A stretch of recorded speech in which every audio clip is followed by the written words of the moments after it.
Hello, everyone. I just love the caption that Parallel Facts have here, where they say Tinubu makes history as first president in the world to pardon over 70 drug criminals.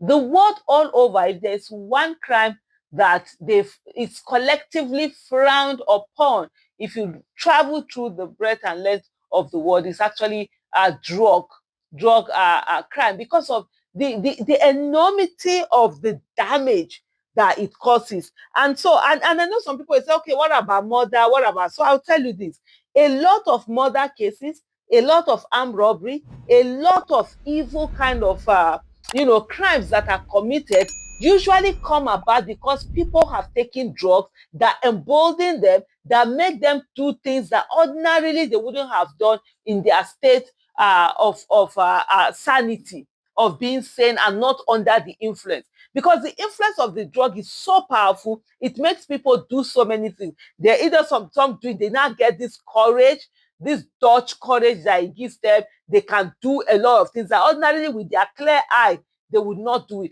They can kill, they can maim, they terrorism. Most times, if you check when they're talking about terrorism and they go, it's always linked with drugs because a good number of them they are on these high drugs that they're taking. Even here in Nigeria, Boko Haram and all of that, when they get them, when they arrest them, you always see that drug being linked to them. So there is so much linked to it all. And so the world all over, you see there is that strong kind of a punishment, or that I want to say hatred or punishment that is being meted out on the issue of when any crime that is drugs related. And here you have a Mr. Bola Tinubu that is occupying the office of the president currently in Nigeria, an office he shouldn't have been occupying, because indeed Nigeria didn't give him the mandate to do that. But of course, he was able to rig his way in and get himself sworn in. Is pardoning 70, 70 drug convicted drug offenders all at one time. And when you say you are pardoning, okay, there's something you can say. Somebody has been convicted of as a drug offender. They've stayed so long, and probably now they are in their 70s, in their 80s. They're already old. They are not no longer as much such threat to society. And then you pardon them. And then these people have shown that they are remorseful. That can be, it's not even at once. So, but you can begin to say, okay, but not this one that you are pardoning people who are in their prime to do more crime.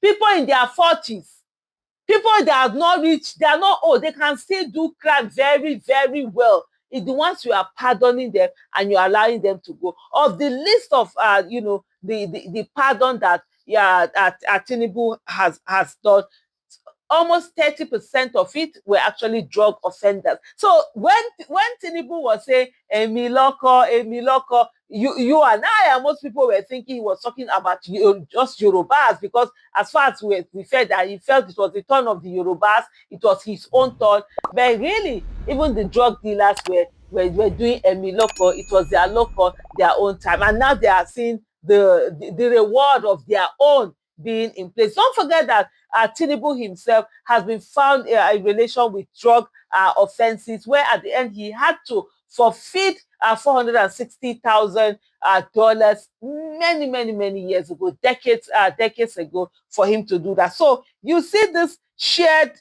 beauty and, sort of like chummy with drug trading. It's also said there are also people who have reported and looked at his travels to Brazil, his travel to that particular island that he does, and all of that. Some people have questioned all of that and try to relate it with, drug travels and whatever. But whatever it is, this is not a good optics, and this is not the way, that it should be. But anyway, going back to Parallel Fact, he says Bola Tinubu has become the first world leader to pardon over 70 convicted drug offenders at once, sparking widespread outrage and accusation of rewarding criminality and Nigeria's deepening security and drug crisis. We have a major drug crisis, security and drug crisis. They are increasing. We are going through so much. And then you see all of this. The first thing I'm thinking about is that what about the NDLEA officials who stood, who worked hard, who put their lives on the line to ensure these people were convicted, who refused to take bribe? This is the slap they get in their face for all the hard work that they have done. What now happens to them? Are these people probably going to go after them to seek revenge? You never can say. What about even the witnesses that dare to come out and, put out evidence against these people to testify against these drug offenders that were now are prosecuted and sentenced to jail? What then happens to them also? There's so much out of this that one can unpack out of all of this, and you're wondering, kai, kai, kai, kai. But anyway, the revelation, according to parallel facts shared by data firm Statisen, show that 29.2% of those granted presidential pardons in October 2025 were convicted drug-related crimes, followed by illegal mining offenses at 24% and homicide at 30%. Even the illegal mining offenses, okay, I can understand some of that, but homicide, there were some cases of those who had killed, especially there's a high-rise one of Mariam Sanda, who killed her husband in 2015 after an argument. She tried, they say about 5 times that particular night to kill him. She finally, succeeded. Her family came in and tried to tamper with evidence where they clean up the blood and all of that. She was sentenced. And there have also been reports that her mother has been trying so hard to get this presidential pardon, even during the time of Buhari. And finally, it has happened. And for me, there was a tweet I did some days ago where I asked the question, how much is presidential pardon?